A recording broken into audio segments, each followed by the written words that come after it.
The first step in managing stress is really learning how to identify what situations will cause stress and overwhelm each one of us. Why do I say this? Because each individual really experiences stress in a different way. One person might feel irritable or angry. Another person might suffer from insomnia and not be able to sleep. Another person might start having headaches or upset stomach.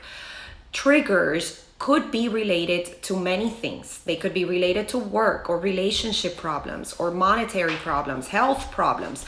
And of course, what we're dealing with right now is going to cause a level of stress and anxiety on each one of us.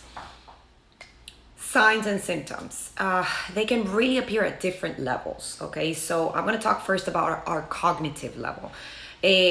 Symptoms might include lack of concentration or memory loss or even obsessive thoughts or ideas, paranoid ideas, even people that think catastrophic views of reality. So the world is going to end. This is going to be the end of the world, what's happening right now.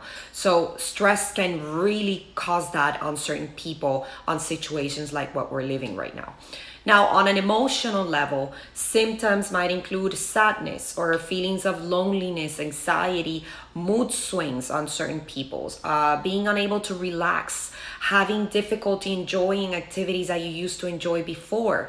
You might see impulsivity. Physical symptoms might include a lack of energy, lack of sexual drive, dizziness, nausea, stomach complaints, even skin problems, or certain people, they start losing their hair. Behavioral responses, they might include impulsive behaviors or, for example, eating, people that eat a lot when they're anxious. They might include drinking large quantities, or they might include smoking, or even altering your hours of sleep. You might see people that are sleeping too much or people that are not sleeping at all. You might see insomnia. You might see people that are neglecting responsibilities that they used to do before. Now remember, don't try to control stress by resorting to unhealthy strategies. Many times we try to manage stress by engaging in unhealthy behaviors that perhaps you think this strategy might make you feel like it's working for that moment. However, these behaviors will harm you and make it worse in the long term. Overeating, for example.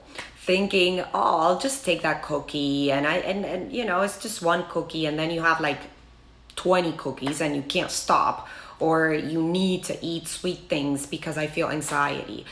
You see, the problem with this is that eating is a pleasure.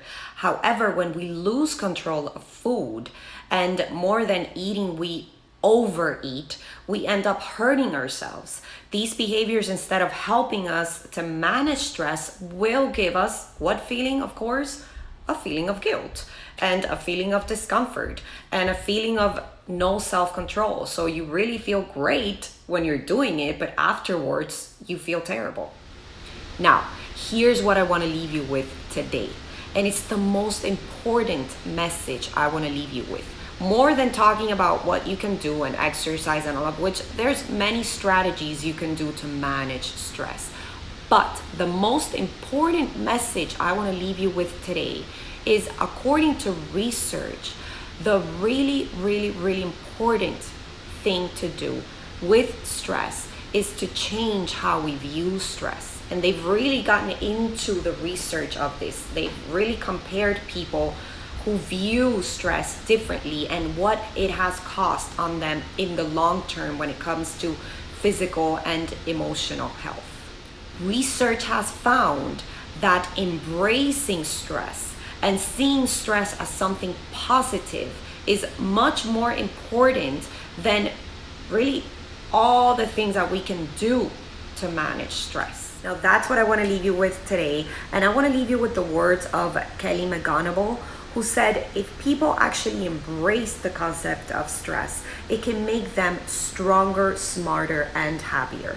I highly suggest that you watch her TED Talk on how to make stress your friend, where she really goes over all the research that has been done on stress and that has really shown that it is not stress the one that can give you negative effects, but really how you view stress that really determines your long-term happiness and health.